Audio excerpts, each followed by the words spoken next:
अस्सलाम वालेकुम नाज़रीन। प्रोग्राम ओपिनियन में अली काजी में बलिकार अवां यासर अहमद स्टूडियो में ज्वाइन कंता सीनियर तज्ज़ियाकार अली काजी साहब। वेलकम अली साहब। Thank you Yasir. अली साहब, नवाज़ शरीफ़ साहब अॼु थोरो ईअं रुख ॾिनो आहे त माना इंपॉर्टेंट कहिड़ी शइ आहे हुननि जी हुकूमत में अचण लाइ। हू चवनि था हुकूमत में मतलब गवर्नमेंट बनाना ये वही ओहदा कोई इंपॉर्टेंट बात नहीं होती, लेकिन ये जानना ज़रूरी है कि 2017 में जब मुल्क इतना इंपॉर्टेंट इतना अच्छा जा रहा था, वाइट लिस्ट ग्रे लिस्ट हो गए थे हम, IMF से बाहर निकल आए थे हम, उस वक्त मुल्क को किसने तबाह किया उनकी निशानदेही करना ज़रूरी है।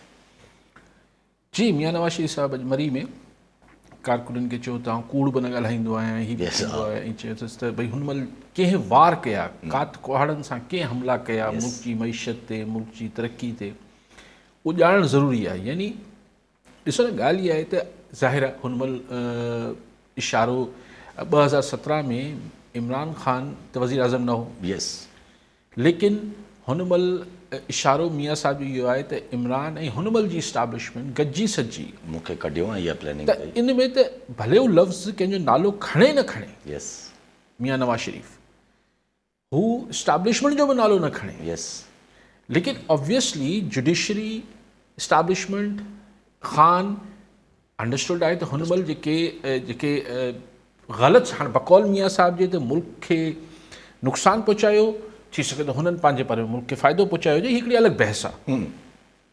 लेकिन ॻाल्हि इहा आहे त हुन महिल केरु कयो, ज़ाहिर इन्हनि कयो। हिकु TV जे एंकर ऐं जेको आहे उहो SHO इस्लामाबाद त कोन कयो हूंदो न, ज़ाहिर इहे ई किरदारु हुआ। सो मियाँ साहब जेतोणीकि लंडन मां इहो चई आयो त मूं पंहिंजी पुराणी ॻाल्हियूं छॾियूं, माफ़ु कयो, अलाह ते छॾियो, पर मियाँ साहब जे दिलां निकिरे नथी ॻाल्हि।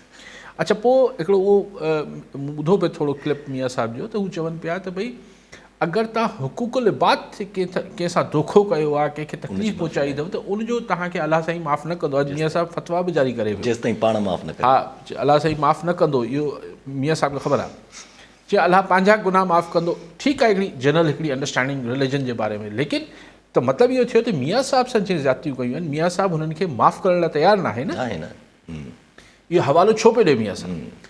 सो जेका ॻाल्हि लंडन में हुन चई त आउं इहो बयानियूं न कैरी आउट कंदसि, आउं जेको आहे हिकिड़ी नई फ्रेश स्टार्ट वठंदसि, मियाँ साहब जी दिलि तां नथी लहे ॻाल्हि। त ज़ाहिर आहे हुन महिल केरु हुआ, हुन महिल साकिब निसार साहब, आसिफ सईद खोसा साहब हुआ, चीफ जस्टिस साहिबान पंहिंजे बाजवा साहब हुआ, चीफ ऑफ आर्मी ऐं फैज़ हमीद साहब हुआ। त हाणे ज़रदारी साहब जेको हींअर इंटरव्यू हले पियो, उन में त हू नाला खणे पियो फैज़ हमीद जा, ठीकु आहे, त जनरल फैज़ जा नाला खणे पियो आसिफ ज़रदारी साहब, पर नवाज़ शरीफ़ साहब नाला न खयां। पर ॿिन्ही धुरियुनि जो वरी फोकस वञे पियो त हुन महिल छा थियो ऐं हुन महिल हू किरदारु केरु हुआ। त इहो मतिलबु इहो थियो त हिकिड़ी सॉफ्ट ई सही, हिकिड़ी नरम ई सही, हिकिड़ी हल्की फुल्की ई सही, पर मियाँ नवाज़ शरीफ़ पंहिंजी कमिटमेंट जी भंजकड़ी करे पियो। जेको हू लंडन मां वादो करे आयो त आउं पुराणी ॻाल्हियूं न खोलींदसि, मियाँ साहब खां पाण खे झलियो न पियो थिए, वरी पुराणी ॻाल्हियूं खोले पियो। सो शायदि वरी केरु सम्झाईंदसि न करो मियाँ साहब। अच्छा, कोइंसिडेंस आहे छा चइजे, मियाँ साहब बि इहो ई ॻाल्हियूं कनि था, नैरेटिव ॾियनि था। अॼु इंटरव्यू त हले थो पियो, अञा ख़बर न आहे, पर आसिफ ज़रदारी साहब जी बि जेकी झलकियूं ॿाहिरि अचनि थी पियूं, हू बि क्लियरली उहो ई ॻाल्हियूं कनि था पिया त वॾो प्लानिंग हुई इमरान ख़ान साहब जी 2028 ताईं, नाला खणनि था हू त क्लियर। उहो त यादि आहे तव्हांखे, अञा ख़ान साहब हुकूमत में हो त पाण जहिड़े माण्हुनि खे बि ख़बर हुई थी डॉक्ट्रिन ऑफ कंटिन्यूटी आहे। बार बार नालो रखी छॾियो, डॉक्ट्रिन ऑफ कंटिन्यूटी। पाण त इहो नालो रखियो न त हीउ नज़रिया तसलसुल आहे, त भई अरिड़हं में ख़ान ईंदो, पोइ बाजवा साहब खां पोइ जेको आहे फैज़ साहब अची वेंदो, फैज़ साहब जी ज़ेर निगरानी 2023 में, जेको हींअर 24 में थियनि पिया, 23 में इलेक्शन थियणा, 23 में वरी इलेक्शन थींदा, वरी ख़ान खटंदो, ऐं 2028 ताईं हलंदो। इहो त को ज़रदारी साहब को नई ॻाल्हि त न पियो ॿुधाए, इहा नज़रिया तसलसुल जी या डॉक्ट्रिन ऑफ कंटिन्यूटी जी जेको टेक्स्ट हो या जेको हुन में मतन हो, इहो ई हो। पोइ विच में बाजवा साहब जा ख़्यालात मटिजी विया, जेको थियो उहो वरी रेस्ट इज़ हिस्ट्री। त हाणे उन ॻाल्हि खे वज़ाहतूं कनि पिया, छाकाणि त ॾिसो हिस्ट्री में इहो नथो थी सघे त तव्हां हशपश करे छॾियो। पोइ जेके माण्हुनि जेको कुझु कयो हुननि खे फॿी वञे थो, छा बि थिए थो। जस्टिस मुनीर खे अॼु छा उहो वीचारो मरी खपी वियो हूंदो अलाए किथे, नज़रिया ज़रूरत जेको ॾेई वियो जुडिशरी में, या ज़ियाउल हक़ या अहिड़ा किरदार जेके त इहे सभु थी विया। लेकिन सिर्फ़ु ही बार बार हिस्ट्री इन करे रेफर थिए थी असां वटि जो असीं हिस्ट्री खां कुझु सिखण लाइ तयारु न आहियूं।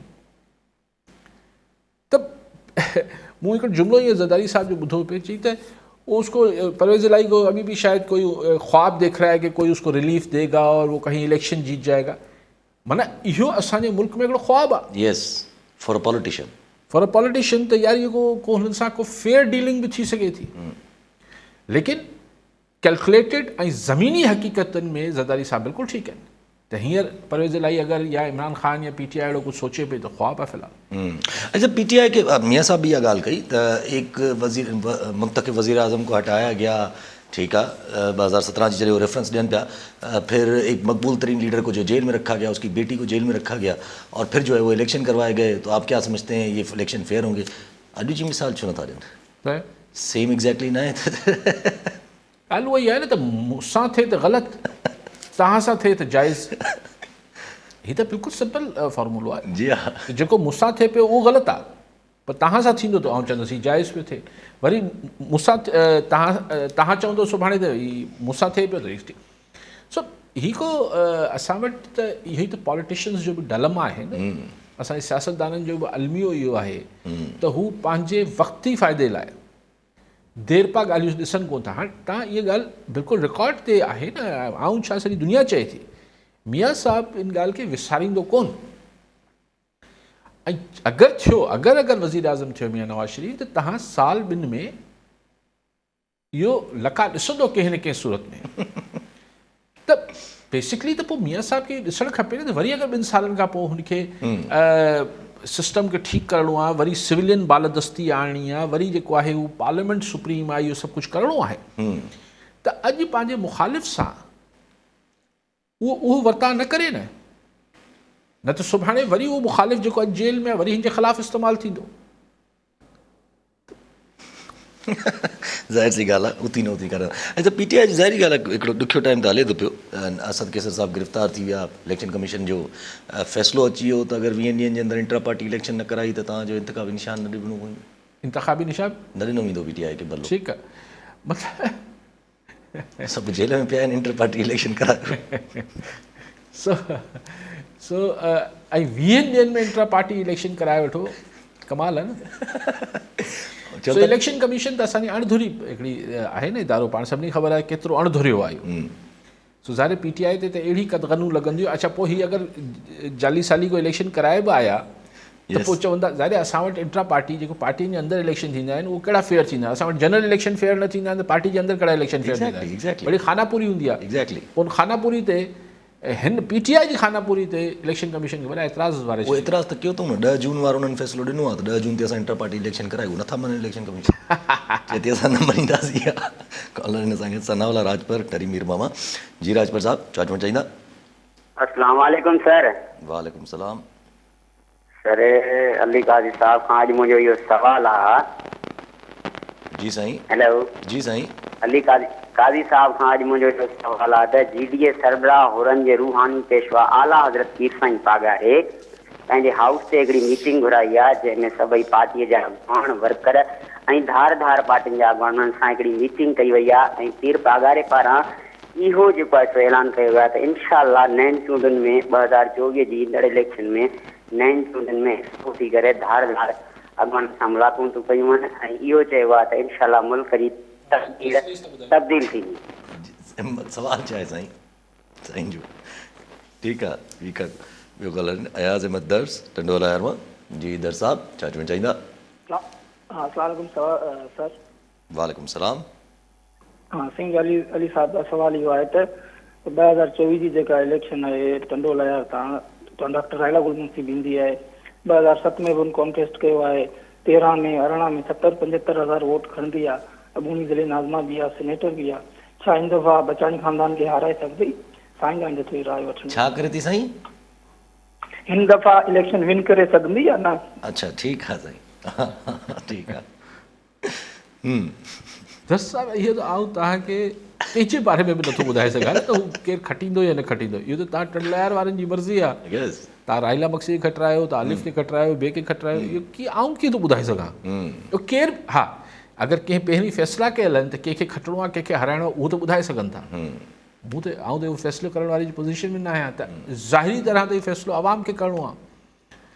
सो पर तव्हां ॾिसो त हिकिड़ा जेको ॻाल्हि इहा थींदी हुई त भई पीपल्स पार्टी जे लाइ इंटीरियर सिंध में को कॉम्पिटिशन क्रिएट न थींदो, त मूं जहिड़ा माण्हू उन महिल चवंदा त इलेक्शन में त कॉम्पिटिशन्स लोकल लेवल ते क्रिएट थींदा आहिनि न। हाणे तव्हां ॾिसो त नवाज़ लीग में बि बशीर मेमण सां अॼु बि कुझु जदून जेके अॻूणा पीपल्स पार्टी जा वज़ीर हुआ उहो उन्हनि जॉइन कयो आहे। ज़ाहिर कराची मां कंहिं MP जी सीट ते बीहंदा, तेगो ख़ान तेगानी जेको आहे उन नवाज़ लीग जॉइन कई आहे। ठीकु थी वियो। सो या हाणे जीअं राहिला मक्सी आहिनि, मूंखे ख़बर न आहे त ही इंडिपेंडेंट बीहंदियूं या ही बि हिन GDA या नवाज़ लीग जी कंहिंजी नवाज़ लीग जी असल में त न हुयूं, पोइ त चेंज वरी चेंज कयूं। हा, सो हाणे ॾिसूं त कंहिंजी टिकट ते बीहंदियूं। सो इहे लोकल कॉम्पिटिशन त क्रिएट थींदो, पर अगरि ही जेका नवाज़ लीग ही जेको ठाहे पई माहौल, अगरि ही पब्लिक सत्ता ते कुझु ठाहिण में कामयाबु थी ऐं अगरि को रियल करामतूं नज़र आयूं, मतिलबु को जनरल परसेप्शन क्रिएट परसेप्शन अगरि क्रिएट करण में ही त कामयाबु थी विया अगरि एंटी पीपल्स पार्टी फोर्सिस, त भई ही खटे सघनि था ऐं हिननि जी हुकूमत अची सघे थी। त पोइ आउं हमेशह हिकिड़ी ॻाल्हि तव्हांखे अर्ज़ु कयां, सिद्धांत कॉलर तव्हां पहुचो न पहिरियों ते हनीफ़ तुनियो नसीराबाद मां। जी तुनियो साहब, छा चवणु चाहींदा? जी तुनियो साहब। जी मुंहिंजो सवाल इहो आहे त अॼु GDA जो इजलास थियो आहे पीर पागर साहब जी सदारत में, जंहिंमें सैयद ज़ैन शाह साहब, सदरुद्दीन शाह, मुर्तज़ा जतोई, ज़ुल्फ़िकार मिर्ज़ा, अयाज़ लतीफ़ ऐं ॿिया अॻवान शरीक थिया आहिनि। इजलास में फ़ैसिलो थियो आहे त हिन GDA में MKM खे बि शामिल कयो वेंदो। त मुंहिंजो सवाल इहो आहे त छा हर दफ़े जीअं हिन दफ़े बि सिंध हुकूमत पीपल्स पार्टी खे ॾिनी वेंदी या GDA खे ॾिनी वेंदी, जंहिंमें MKM बि आहे ऐं मुख़्तलिफ़ क़ौम परस्त शामिल आहिनि? ठीकु आहे साईं। उहा ॻाल्हि मुकमल करे वठां पोइ साईं जी ॻाल्हि ते अचां त मूं गुज़ारिश में कई त ही जेके एंटी पीपल्स पार्टी फोर्सिस आहिनि, अगरि ही तासुर जोड़ण में कामयाबु थिया ऐं हुन लाइ ओतिरी हुननि साइंटिफिकली हुनखे प्लान कयो, त पोइ इन ॻाल्हि में त इनकार केरु ई न करे सघंदो न त हर हंधि हिकिड़ो एंटी वोट हूंदो आहे। मिसाल इवन KP जेको चइजे थो त भई PTI जो तमामु ॻढ़ आहे या पंजाब PTI जो तमामु, पर हिकिड़ो एंटी PTI वोट बि हूंदो आहे, हिकिड़ो एंटी नवाज़ लीग वोट बि हूंदो आहे, हिकिड़ो एंटी MQM वोट बि हूंदो आहे। इहे हिकिड़ो एंटी पीपल्स पार्टी वोट त आहे न सिंध में, उहो आहे त सही, पर उहो या त छेड़ो आहे या हू वोट ॾियणु नथो निकिरे, छाकाणि त हुनखे आसिरो ई कोन्हे त हीअ खटींदा उहो ई कोन। सो वट एवर, तो उनखे एंटी पीपल्स पार्टी वोट खे अगरि ही कंसोलिडेट कनि था ऐं हुनखे मोबिलाइज़ करण में कामयाबु थियनि था, त यस देयर विल बी हिकिड़ो ठीकु ठाकु कॉम्पिटिशन त थी सघे थो ऐं सरप्राइज़िस अची सघनि था। सही दोस्त ॿियो कॉलर हो जंहिं GDA जी प्रेस रिलीज़ पाण खे पढ़ी पहिरीं। हा, राजपर साहब। ॿियो कॉलर ॿई नंढा हुया जी, ॿिनी कॉलर साॻी ॻाल्हि। हा सही, हाणे वरी ॻाल्हि साॻी, ही छा नालो साईं जो हीअं? हनीफ़ तुनियो साहब। ॾींदा छा मतिलबु आहे तव्हांजो त हुकूमत पीपल्स पार्टी खे ॾींदा या GDA ऐं MQM वारनि खे ॾींदा? केरु ॾींदो? तव्हां ॾींदो न, सिंध जा माण्हू वोट ॾींदा न, पोइ जंहिंखे वोट ॾींदा उहो हुकूमत ठाहे वठंदो। ॾींदा सां मुराद छा आहे? हिकु DCSP जो नोटिफिकेशन जारी थियणो आहे छा? नबी बख्श ताईं कश्मीर मां। जी ताईं साहब, छा चवणु चाहींदा? साईं सलाम अलैकुम साईं, या तो साईं अली खान साहब ख़ासि सलाम साईं। साईं मुंहिंजो सवाल इहे आहे त GDA या MQM वारा गॾिजी करे पीपल्स पार्टी जे लाइ माना सां मुक़ाबिलो कंदा, उहो त ठीकु आहे, भले इहे ॿई कनि। खां बशीर मेमण साहब हिकिड़ी माना सुठी साख रखंदो आहे काफ़ी हद ताईं सची माना हो बि न, उनखे अची हो करायो अथनि भले जो बकरो वणनि था पिया ऐं त इलेक्शन में यकीन असांखे बि यकीन आहे पीपल्स पार्टी इक़्तिदार में माना सूबे में हुकूमत ठाहींदी, हिन करे जो मुस्तक़बिल तारीख़ थी वेंदो साईं। रोशनी जो महिरबानी। ठीकु आहे साईं। थईम साहब इन ॿ ॻाल्हियूं, त मुस्तक़बिल तारीख़ छो थी वेंदो ऐं ॿी ॻाल्हि इहा आहे त पोइ अगरि ख़ुदा न ख़ास्ता कंहिंजो बि न थिए ऐं त कंहिं बशीर साहिब बि मौजूदु माण्हू आहे तव्हां बि आहियो पर कंहिंजो बि छो थिए ऐं अगरि थिए अगरि केरु इहो सोचे थो त ॿिए खे गणती छो थिए त तव्हांखे छो बि गणती थिए जी हाँ एग्जैक्टली ॻाल्हि इहा आहे त पॉलिटिक्स पिया कनि न काश खुटकंदी नवाज़ लीग जी कामयाबी नाकामी त छा पॉलिटिक्स में सियासत में अगरि बशीर मेमन जेको बि टास्क खणी सिंध में आहे नवाज़ लीग आहे ही नाकाम थी आहे त मुस्तक़बिल छो तारीख़ थी वेंदो आहे एग्जैक्टली पॉलिटिक्स आहे हिकिड़ो खटंदो जीअं मैच हाणे हीअ त असांजी क्रिकेट मैच में थींदो आहे त बाबर आज़म जो कप्तानी त हटी वेंदो आहे छाकाणि त मुस्तक़बिल तारीख़ थी वेंदो आहे पॉलिटिक्स में कीअं थींदो आहे ऐं पॉलिटिक्स में छा ईअं न थियो जो डिघो अरसो माण्हू हिकिड़ी पार्टी लाइ स्ट्रगल कंदा रहिया वरी तकलीफ़ूं सोबतूं तकलीफ़ूं परेशानियूं बर्दाश्त कयूं पोइ हिकिड़ो वक़्तु आया जो हुननि जा पोइ कमु ठीकु थी विया सो पॉलिटिक्स में मुस्तक़बिल छो तारीख़ थी वेंदो हा इहो चई सघो था नाकाम थींदो कामयाबु थींदो इहो तव्हांजो रायो आहे ऐं तव्हांजो असेसमेंट आहे जीअं तव्हांजो असेसमेंट आहे पीपल्स पार्टी खटे वेंदी इहे हुननि जो ख़्यालु आहे त हुननि खे कोशिशि हू कंदा ऐं सियासत में इलेक्शन में जमहूरियत में अपोनेंट आउं त चवंदो आहियां जंहिं जमहूरियत में मुखालफ़त न आहे उहो ॿियो कुझु बि थी सघे थी जमहूरियत नथी थी सघे if there is no opposition there is no democracy then so तव्हांखे त ख़ुशि थियणु खपे साईं अगरि तव्हांजे ख़्याल में पीपल्स पार्टी जे ख़्याल में ही हिकिड़ी वीक अपोज़िशन आहे त पोइ त ख़ुशि थियो पोइ तव्हां ख़ुशि थियो तव्हां त चवंदा ज़बरदस्त थो करे बशीर साहब यस कॉलन सागर असलम मैसर मेहरमा जी मैसर साहब छा चवणु चाहींदा जी साईं जंहिं सवाल आहे साईं काजी साहिब खां त अॼुकल्ह जेको आहे सिंध जा माण्हू नवाज़ लीग में शामिल थी रहिया आहिनि अॼु असांजे मेयर जो मोदिर शख़्सियत लियाकत जतोई साहिब पंहिंजी संगत सूदो हिन में शामिल थियो आहे छा का वॾी तब्दीली अचण वारी आहे सिंध में साईं इहे सवाल आहे साईं तव्हां इहा ख़बर काथे ॾिठी आहे लियाकत जतोई साहिब जी अॼु जेको आहे न्यूज़ में ॿुधायनि अच्छा ठीकु आहे साईं हूअं मां त न ॾिठी आहे हाँ साईं मूंखे अहिड़ी ख़बर न ॾिठी आहे लेकिन देर सवेर मतिलबु लियाकत जतोई साहिब वटि बि ऑप्शन ॿ ई आहिनि या हू GDA खे वञी जॉइन करे या नवाज़ लीग खे जॉइन करे या हिननि सां सीट एडजस्टमेंट करे छाकाणि त थी सघे थो कुझु इंडिविजुअल्स कुझु इनफरादी तौर ते वधणु चाहिनि पर आई थिंक कि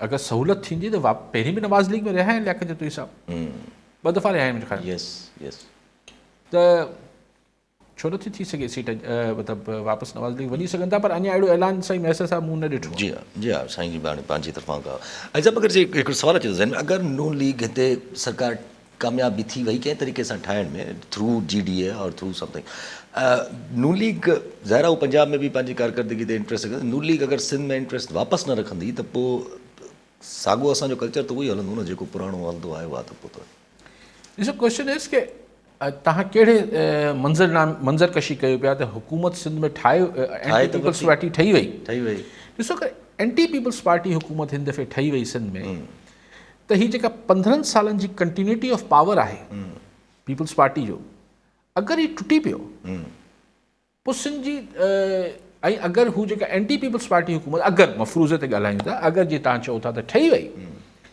त पोइ हीअ 15 सालनि जी जेका कंटिन्यूटी जे करे मामलात हलनि था जीअं सिंध जो पॉलिटिकल शिकल छबी चेंज थी वेंदी अगरि 2 साल बि एंटी पीपल्स पार्टी हुकूमत हली वई सिंध में त तव्हांखे सिंध जी जेको पॉलिटिक्स जो फैब्रिक आहे सियासी जेको ही रंग रोगन आहे सिंध जो इहो बिल्कुलु तव्हांखे मटियल नज़र ईंदो इन में बि सुवाल अचे कॉलर वठी मंज़ूर हुसैन शहर हैदराबाद मां जी शहर साहब छा चवणु चाहींदा जी शहर साहब साईं आवाज़ अचे थो हेलो जी साईं हाँ सर जी जी सर असांजो हिकु सुवाल अली काज़ी साहिब खां थोरो दोस्तनि खां मुख़्तलिफ़ सुवाल आहे जी साईं खां पुछणु चाहियूं था त साईं जिन आवाज़ ॾिनो पूरे सिंध लाइ बेक चयो जेको एकता जो ॾींहुं असीं मल्हायूं था इन जे हवाले सां त असांजो वतन जेको आहे उहो इस्लाम परस्त बि रहियो आहे पर अॼुकल्ह जेको ॾिठो वञे थो त उन हिसाब सां औरतूं ॿार सभु नचनि पिया, इन हवाले सां साईं कहिड़ो ओपिनियन ॾींदा? ठीकु आहे साईं। तव्हां पहिरीं पंहिंजी ॻाल्हि थोरी टॉपिक आहे, मां जवाबु ॾियां थो, पर तव्हां ॻाल्हि पूरी। असां पंहिंजे सची ॻाल्हि आहे न, इहा जीअं तव्हां ॻाल्हि कई त थोरो घणो फैब्रिक में ज़ाहिरी ॻाल्हि आहे फ़र्क़ु ईंदो। अगरि नियत हूंदी सिंध जे फैब्रिक में फ़र्क़ु आहे। 90 जेके असांजी 90s में एंटी पीपल्स पार्टी गवर्नमेंट्स आहियूं, उन वक़्तु नियत न हुई, तंहिं करे को फैब्रिक में फ़र्क़ु त न आयो। ॾिसो 90s में सिंध जी पॉलिटिक्स जो कल्चर ऐं पॉलिटिक्स डिफरेंट हुई, हींअर की डिफरेंट आहे। ऐं हिकिड़ो कंटिन्यूटी जेको इक़्तिदार जी तसलसल आहे, हुन सां खोड़ सारी शयूं जुड़ियल आहिनि, खोड़ सारी, हाणे चवणु मुनासिबु नथो सम्झां, ईअं तमामु घणी शयूं जुड़ियल आहिनि। अगरि हू हुन में ब्रेक अची वियो, हू टुटी पियो, तसलसल टुटी पियो, त पोइ हिकिड़ो जमूद टुटंदो। ज़ाहिर आहे हाणे जमूद सां मुराद हरूभरू कोई इहो दोस्त न सम्झे त मां को पीपल्स पार्टी खे स्टेटस को या आउं कुझु बि न पियो चाहियां, आउं हिकिड़ी ऑब्जेक्टिव थी ॻाल्हि थो कयां त जॾहिं जमूद टुटंदो आहे त पोइ हिकिड़ी लहरूं क्रिएट थींदियूं आहिनि। त हीउ हिकिड़ो जमूद आहे जेको अगरि टुटी पियो, सो हुन लाइ, लेकिन उहो ईअं न टुटंदो, ख़ाम ख़्याली सां कोन टुटंदो। आउं सम्झां थो अगरि एंटी पीपल्स पार्टी जेके बि फोर्सिस आहिनि, या जेको हेठि बि माण्हू आहे जेको उहे जेको एंटी पीपल्स पार्टी वोट आहे, उनखे कॉन्स्टिट्यूंसी पॉलिटिक्स में सिर्फ़ु सहेड़ण जी कोशिश अगरि थी त हीअ 2008 में बि थी नाकाम थिया, 2013 में थी नाकाम थिया, 2018 में थी नाकाम थिया। पोइ ठीकु आहे, हुनमें फैज़ साहिब जी फैज़याबी बि हूंदी, ॿिया बि मामलात हूंदा, जेके बि हूंदा, लेकिन फैक्टर इहो आहे त जॾहिं तव्हां ओवरऑल सिंध सतह जी हिकिड़ो नैरेटिव नथा उछलायो त तव्हांखे as one entity anti People's Party खे माण्हू नथा ॾिसनि। यस, पोइ हिकिड़ी बाक़ी मुफ़्त मशवरा न ज़ाहिर आहे, उहे हर छो ॾियूं। शर साहिब जेको ॻाल्हि कई, शर साहिब ॾिसो, मूं ॿधी जी ॻाल्हि कई आहे। मूं चयो सिंध जा माण्हू एकता कनि, मूं चयो सिंध जा माण्हू पंहिंजे कल्चर, पंहिंजी ॿोली, पंहिंजी तहज़ीब, पंहिंजे हक़नि, पंहिंजी ख़ुशहाली, इन सभिनी लाइ हिकु थियनि। ऐं हिन ॻाल्हि ते तकबुर न कनि, पर ख़ुशि थियणु, पंहिंजे पाण सां मिलण में त को बुराई न आहे न। इहो त को न को दीन मज़हब को बि असांखे रोके नथो। हाणे माण्हू, अच्छा इहो को मुंहिंजी हिकिड़ो को मूं डिसिप्लिन, ही हिकिड़ा करोड़ माण्हू आहिनि, इहे मुंहिंजे के डिसिप्लिन में न आहिनि।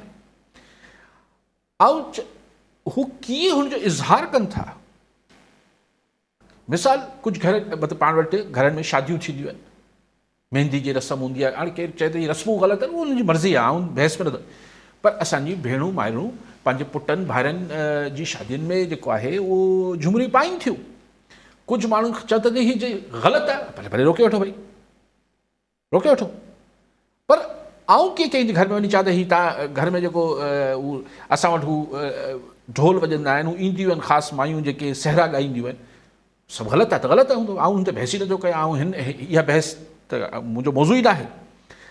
सो अगरि माण्हू पंहिंजी मिसाल, आउं तव्हांखे हिकिड़ी सुठी वणंदड़ ॻाल्हि ॿुधायां थो, तव्हांजी मर्ज़ी उन ते सिर्फ़ु मुर्कियो, तव्हांजी मर्ज़ी थोरो खिलो, तव्हांजी मर्ज़ी आहे तव्हां टहक ॾियो।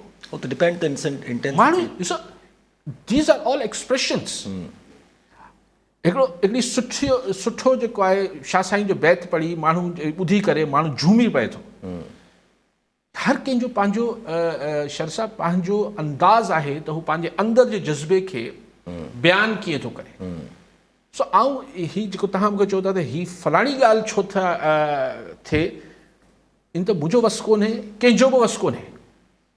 आउं चाहियां थो त अचो सिंध जी एकता ऐं ख़ुशहाली जी ॻाल्हि कयूं। तव्हां हुन मां हिकिड़ो एक्सप्रेशन मूंसां डिस्कस कयो पिया, उहो एक्सप्रेशन जो मूं त इहो कॾहिं सॾु न ॾिनो आहे, अचो झुमरियूं पायूं, पर झूमर अगरि केरु पाए थो त मूंखे को एतिराज़ु कोन्हे। साईं वरी टिकटॉक ते बेसिकली ॻाल्हि थो करे, उहो एप्लीकेशन ते, त हुन में जेके छोकिरियूं अॼुकल्ह वीडियोज़ आहे, साईं उहो टिकटॉक छा हिन एकता ॾियारी जे अलावा न कंदियूं आहिनि छा? तव्हांखे सॼो एतिराज़ु हिते छो अची वियो आहे? हर शइ ते कंदियूं आहिनि, पर साईं खे माना हिकिड़ो ऑब्जेक्शन कॉलर अख्तर मैसर पीरगोड मां। जी मैसर साहब, छा चवणु चाहींदा? सवाल हुयो त पंजाब में पीपल्स पार्टी जो वोट बेनज़ीर शहीद थियण खां पोइ बिल्कुलु वोट ख़तमु थी वियो, ऐं कोई आसरो उमेद जेकॾहिं वोट जेके इलेक्शन में उथनि पिया त उहा 100 में जी तादाद में वोट पिया मिलनि, हज़ारनि तादाद में न पिया मिलनि। पीपल्स पार्टी जो वोट बिल्कुलु ख़तमु थी विया। चित्राल में हाणे जॾहिं बिलावल वियो त उते साईं इन असांजे चीफ मिनिस्टर मुराद अली शाह चयो त चित्राल वारनि जा जेके कराची में जेका तंज़ीम आहे उन्हनि जा असां उते मसइला इन नोयत ते सरहद में या चित्राल वारनि खां त पंजाब में इन नोयत ते तव्हां जेकॾहिं इलेक्शन मुहिम हलायो त कुझु वोटर वठी सघो था, बाक़ी पंजाब जे छा मुस्तक़बिल में एंटी नवाज़ जी हुई त PTI खे वोट में जेकॾहिं PTI जे ते बैन आहे या ख़तमु थियल आहे त पोइ बि पंजाब जेकॾहिं पीपुल्स पार्टीअ खे वोट नथो ॾे त मुस्तक़बिल में छा पंजाब में आसिरो आहे बिलावल खे त कॾहिं जेके अहिड़ियुनि हालतुनि में पंजाब वोट नथो ॾे पीपुल्स पार्टी खे त मुस्तक़बिल में बिलावल खे आसिरो आहे त पोइ पंजाब में असांखे वोट मिलंदो। ठीकु आहे, ॿियो बि कॉल इरफान अली सीलरो शहजादपुर मां। जी सीलरो साहब छा चवणु चाहींदा? अस्सलाम वालेकुम सर। वालेकुम सलाम। सभ खां पहिरीं अलीकार साहब खे जेको आहे सकाफ़ती ॾींहुं जेको ईंदड़ हफ़्ते 3 डिसंबर ते मल्हायूं था उनजो मुबारकूं। ऐं सर मुंहिंजी ख़्वाहिश हुई त हिन भेरे जेको आहे सो शहजादकोट में टाइम न्यूज़ सां जेकॾहिं अलीकार साहब अचे ऐं असां गॾिजी करे मल्हायूं आहे त ॾाढी ख़ुशी थी आहे। ॿियो सवाल सर मुंहिंजो इहो आहे त जेको बिलावल साहब चित्राल में इलेक्शन जे जलसे खे जेको आहे सो ख़िताब कंदे चयो त जेको आहे सो हिन भेरे जेको आहे सो मुंहिंजी ख़्वाहिश आहे त नानाणे जेको चित्राल नानाणो तक आहे आसपा जो उतां बि त हाणे मुंहिंजो इहो सुवाल आहे त छा जेको आहे सो सियासतदाननि खे इहे ॻाल्हियूं करणु खपनि त हीउ मुंहिंजो अबाणो तक आहे, हीउ मुंहिंजो नानाणो तक आहे। इहो त अवाम जी जेको आहे चॉइस हूंदी आहे न त अवाम जंहिंखे जेको आहे सो वोट करे। हीअ सर कहिड़े क़िस्म जी मतिलबु सियासत आहे त अबाणो तक आहे, नानाणो तक आहे, ॾाॾाणो तक आहे, त अहिड़े क़िस्म जूं ॻाल्हियूं छा ज़ेब ॾियनि थी सियासतदाननि खे त हू जेको आहे सो जीअं विरासत में जीअं मिल्कियतूं जेको आहे सो कंहिंखे विराए ॾिजनि ऐं हाणे वरी सियासतदान अहिड़े क़िस्म जूं ॻाल्हियूं कनि। बसि मुंहिंजो सुवाल इहो आहे। ठीकु आहे साईं महसिर साहिबु चयो त हीउ जेको महसिर साहिबु आहे त अगरि हाणे बि अगरि नवाज़ बिलावल साहिब खे पीपुल्स पार्टी खे पंजाब मां वोट जो आसिरो न आहे त पोइ कॾहिं थींदो? सही, उन्हनि खे त आसिरो आहे, उहे सम्झनि था त उहे चित्राल बि खटंदा, KP बि खटंदा, पंजाब बि खटंदा, उहे चवंदा सॼा वज़ीर ऐं वज़ीर आज़म चयाला हूंदा। लेकिन अगरि पाण ऑब्जेक्टिव थी ॻाल्हायूं त जीअं तव्हांजो बि ख़्यालु आहे त भई वोट बैंक तमामु घटिजी वियो आहे पंजाब में पीपुल्स पार्टी जो न हुजण जे बराबरि, हीअ सदर्न बेल्ट में थोरो घणो आहे, बाक़ी त तव्हां चओ था त छाकाणि त PTI जो हुतां हाणे सफ़ा गैर ऐलानियल या अनऐलानियल बैन कबो त पोइ माण्हुनि एंटी नवाज़ लीग जेको वोटर आहे हू किथे वेंदो? सही, ॾिसो एंटी नवाज़ लीग वोटर जेको PTI जो आहे, मुंहिंजो ज़ाती ख़्यालु आहे, थी सघो ग़लति हुजां, जेको 100 वोट अगरि पंजाब में एंटी नवाज़ लीग आहे ऐं हू 100 मां मिसाल 95 जेको आहे सम्झो 100 उहो PTI जो अगरि वोटर आहे त उहो मां 5 वोट बि पीपुल्स पार्टी खे कोन मिलंदा न, छो जो एंटी छाकाणि त हू छाकाणि त PTI जी नज़र में, PTI जे वोटर जी नज़र में हीअ सभु ॻाल्हि साॻी आहे। इवन पंजाब जी नॉर्मल ऐं ख़ान पंहिंजो दर्स इहो ॾींदो रहियो सॼी ज़िंदगी त हीअ सभु हिकु आहिनि, ऐं अकेलो आहियां, ऐं आख़िर में थियो बि इहो त उहो अकेलो अंदरि आहे, बाक़ी सभु ॿाहिरि आहिनि, त हू न ॾींदो। बाक़ी जेको एंटी पीपुल्स पार्टी वोट आहे जेको को ख़ान जी मोहबत में न, ईअं ई नवाज़ शरीफ़ जी मुखासबत में या बुग़्ज़ में या मुखालफ़त में ॾींदो त हुन वटि बि पीपुल्स पार्टी बि ऑप्शन हूंदी, हुन वटि जेको आहे हीअ IPP ही जेको मुंहिंजी यासिर जी महबूब पार्टी आहे उहा बि हूंदी, खोड़ पार्टियूं हुते पंजाब में। ऐं पंजाब में मैसेज साहिबु तव्हां त लॻे थो सम्झो था, पुराणा सियासी कारकुन लॻो था, तव्हांखे त ख़बर आहे त हुते हिकिड़ी ॿी वॾी पार्टी आहे पंजाब में, उहा आज़ाद पार्टी, आज़ाद उम्मीदवार बीहंदा आहिनि। जी हा, त उन्हनि खे ॾींदा। जी हा, कॉल ज़फ़र नकवी हैदराबाद में। जी नकवी साहब क्या कहना चाहेंगे? बरादरम यासिर, मोहतरम अली काजी साहब, अस्सलाम वालेकुम सर, सलामत रहें, खुश रहें। वालेकुम सलाम। काजी साहब, अपने अपने मसाइल हैं, अपने अपने वसाइल भी हैं। मैं तो एक और एंगल से देखता हूँ सर, जो हालात चल रहे हैं हमारे कराची में, एक on duty under training DSP के कारनामे सामने आ रहे हैं। माशाल्लाह करोड़ों रुपए लूटता है और फिर उसके बाद बार्गेनिंग करता है, आधे वापस दे दिए। सब एक मामूली सा पुलिस अफसर, छोटे से छोटे लोग। अभी केयर टेकर प्राइम मिनिस्टर का 2-3 दिन पहले शायद मैं सुन रहा था, तो कहने लगा ठेले वाले भी बेईमान हैं और वो कम तोलते हैं। और काजी साहब आपके दिल में कि ऐसा ही है, प्रैक्टिकली यही है हमारा मुल्क। सर इसकी वजह ये नहीं है कि एक शख्स बड़ा माशाल्लाह गोल मोल, उसके तो हम चौथाई भी नहीं है ना पाए खा सकते हैं। वो बैठ के मरी के मौसम में, पुरकैफ मौसम में कहे कि मैंने छल खोल तब मेरे ही वो किया, सब थे वाली झूठ बोल रहा हो जो सब। किसी फौरी तौर पे पीपुल्स पार्टी के ताज हैदर ने और आके इसको डिनाई किया है मुराद अली शाह ने कि 91 ये थी बेनजीर का स्टैंड था ये कोयले का। झूठ बेटे से तनख्वाह, तो जब हम इन सियासतदानों के झूठ बर्दाश्त करते हैं तो माहौल हमारा ऐसे ही बनता है। और फिर दूसरे अभी एक साहब कह रहे थे कि इस्लामी नजरियात, इस्लाम में डांस। अरे भाई इस्लाम किसी लिबास का नाम थोड़ी है। इस्लाम को सलवार, बड़े भाई का कुर्ता और छोटे भाई की सलवार पहनने का नाम नहीं है। इस्लाम में तो ये कि अभी जो पंजाब में 2 मास्टर पकड़े गए जिन्होंने 14 बच्चों के साथ बदफेली की है, ये कॉमन चीजें हो गई है। इस्लाम का कौन सा वो है ये? इस्लाम में तो लिमिट्स में रह के, जैसे काजी साहब ने कहा, आजादी और यानी एक दूसरे का एहतराम भी शामिल है। अंबिया ने, औसिया ने कभी भी किसी ये जो हमारे इख्तिलाफ है, इसके यूरोप में लोग बिल्कुल यानी नशे में भी होते हैं तो वो एक दूसरे के नेगेटिव नजर से नहीं देखते हैं। यहाँ तो फिर ये इसे इस्लाम का नाम दिया, इस्लाम परस्त भी है। हम ना इस्लाम परस्त थे ना हम कौम परस्त थे, हम कुछ भी नहीं है। हम सिर्फ वो बुत परस्त लोग हैं। हम बुत पाल रहे हैं, इसीलिए हमें जो पहले तो पुलिस वैसे जाके लूटती थी, अब बाकायदा डकैती कर रही है काजी साहब, माशाअल्लाह। सर थोड़ा सा रोशनी डाले आप।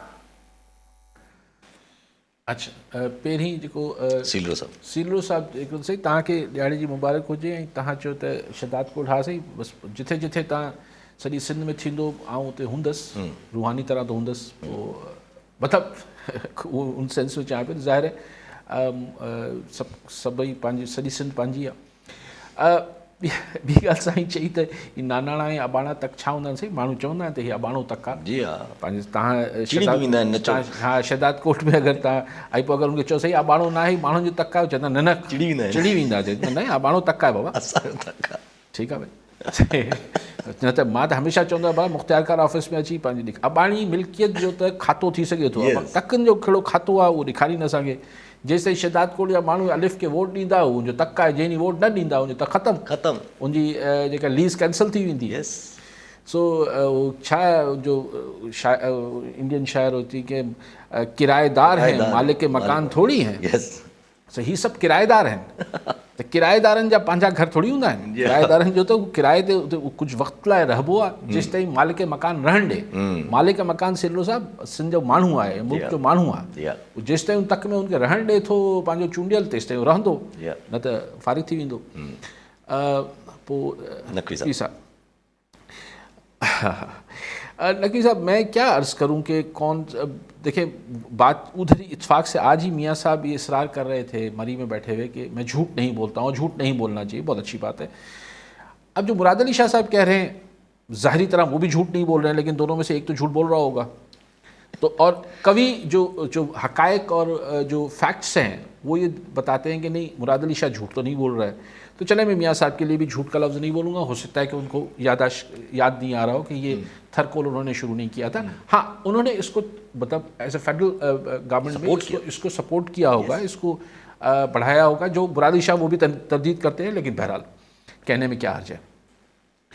देखिए बात यह है कि ओवरऑल मुझे पता नहीं है कि वज़ीर आज़म ने क्या कहा है कि दुकानदार तोलते कम है, मुझे तो ये बात ही नकवी साहब समझ में नहीं आती। हम कहते हैं कि जिसने 10 अरब रुपए का करप्शन की, हम उस पर बात कर रहे होंगे या सिस्टम बना हुआ है जी, करप्शन होती है, हम बोलते भाई क्या करें, वो दूध वाला भी तो पानी मिलाता है दूध में। अरे खुदा के बंदे, तुम एक बहुत बड़ी चीज़ को मिटिगेट करने के लिए, थोड़ा उसको ठंडा करने के लिए आप बोलते आम आदमी भी करप्ट है। अरे कहाँ दूध में मिलावट और कहाँ वो स्कूल के पैसे खा गया, कहाँ वो हमारे हाईवे के ये जो मटियारी और इधर जो हमारा मोटरवे बनना था उसके पैसे खा गए, हेल्थ के पैसे खा गए, दवाओं के पैसे खा गए। आप कहते दूध उसको, यानी मिसाल ऐसी दी जाती है ताकि ये तासुर बने कि चूंकि सब करप्ट हैं, चूंकि आम आदमी भी करप्ट है, तो क्या लिहाजा क्या बुराई हो गई अगर हमारी इलीट ने, अशराफिया ने जरा ज्यादा खा लिया तो क्या बुराई हो गई। ये तो बात ही बेतुकी है। एक दुकानदार ने अगर 1 पाव कम या 1 पाव ज़्यादा दिया, उसको मिला रहे हैं, मैं ये नहीं कह रहा वो ठीक है, लेकिन उसको आप मिला रहे हैं जो दवाओं में मिलावट कर रहे हैं, उसको आप मिला रहे हैं उससे, जैसे टेक्स्ट बुक बोर्ड वाले जो किताबें खा गए हैं सिंध के बच्चों की, ये तो कंपैरिजन ही फिजूल है। तो ये कल्चर ओवरऑल डेवलप हुआ है जिसमें हम कहते हैं कि बस ये सिस्टम है, और सिंध को तो ख़ास तौर पे सबको इस सिस्टम से हर कोई चूँकि मुस्तफ़ीज़ होता है। ये बहती सिंधु दरिया है, ये बहती गंगा नहीं है यहाँ पर, ये दरिया है सिंध है, इसमें सभी हाथ धो रहे हैं, हाथ मुंह सारा खुद वो अपना कर रहे हैं। तो अब इस पे किसको क्या कहें? हम तो कुछ कहने से पहले ये सोचते हैं कि यार किसको क्या क्या कहें, तो लिहाजा पे चुप हो जाते हैं। अच्छा हिकिड़ो इन सां ई अगरि जुड़े करे सवाल रखूं, पंहिंजी जेका हिकिड़ी सियासी ॻाल्हि बि हले पई, जेका त सिंध में अगरि को ॿी का गवर्नमेंट जितां चयो त स्टेटस को टुटंदो, ज़ाहिर आहे हिकिड़ो ज़ाहिर स्टेटस को टुटंदो, 15 सालनि खां हिकिड़ी मुसलसल हिकिड़ी कंहिं शइ जी गवर्नमेंट हले थी, ज़ाहिर आहे हिकिड़ो ब्यूरोक्रेसी में बि सभु, पर अगरि सिस्टम खे ई चेंज न कयो वियो ऐं माण्हू रुगो तब्दील कया विया त पोइ छा फ़र्क़ु पवंदो? न ॾिसो फ़र्क़ु ॻाल्हि इहा आहे त जॾहिं ॾिसो इहो तव्हां हिकिड़ी ॻाल्हि ज़हन में रखो न, स्टेटस को छो टुटंदो आहे? स्टेटस को इन करे टोड़ियो वेंदो आहे जो मिसाल हिन इलेक्शन जी सूरत में त भाई या त माण्हू न चाहिनि, यस, त माण्हुनि जी ख़्वाहिश हूंदी सिस्टम टुटे, यस, अगरि मिसाल सिंध जा माण्हू, मूंखे ख़बर न आहे चाहिनि, या पास दैट बि जेके सघारी क़ुवतूं आहिनि उहो चाहिनि थियूं सिस्टम टुटे, उन्हनि जी बि छो ख़्वाहिश हूंदी त भाई हाणे थोरो मामला ठीकु थियणु खपे। यस, सो जॾहिं इन्हे नाले ते स्टेटस को टुटंदो आहे त शयूं चेंज थियणु खपनि, त मतिलबु ईअं न आहे त को फ़र्क़ु ई न पवंदो। माज़ी में जेके एंटी पीपल्स पार्टी गवर्नमेंट्स शयूं, सादिक अली मरहूम खां वठी ऐं पोइ उहो ख़ुदि हिकिड़ो पूरो हिकिड़ो लुटमार जो हिकिड़ो पूरो एक्सक्यूज़ माय लैंग्वेज, एग्जैक्टली उन दौर में को ईअं न आहे त को वॾो को हिते को गवर्नेंस हुई या छा सेट करणो सिंध खे या कुझु अहिड़ो का शइ न हुई, सिंध खे कॾहिं सेट न करिणो आहे। यस, उहो तेसि ताईं सिंध जेका आहे उहो बहितर न थींदी जेसि ताईं सिंध जा माण्हू न चाहींदा। सिंध जे माण्हुनि जे एजेंडा ते जेसि ताईं सिंध जी ख़ुशहाली ऐं नई सिंध जी या पुराणी सिंध जी जेको बि चओ इनखे बहितरी जी ख़्वाहिश न हूंदी तेसि ताईं ईअं रहणो आहे। ठीकु आहे अली साहब, वरी बरवारी साहब, नाज़रीन अॼु जो प्रोग्राम जो पूरो थियो, वरी ईंदड़ प्रोग्राम में दौर में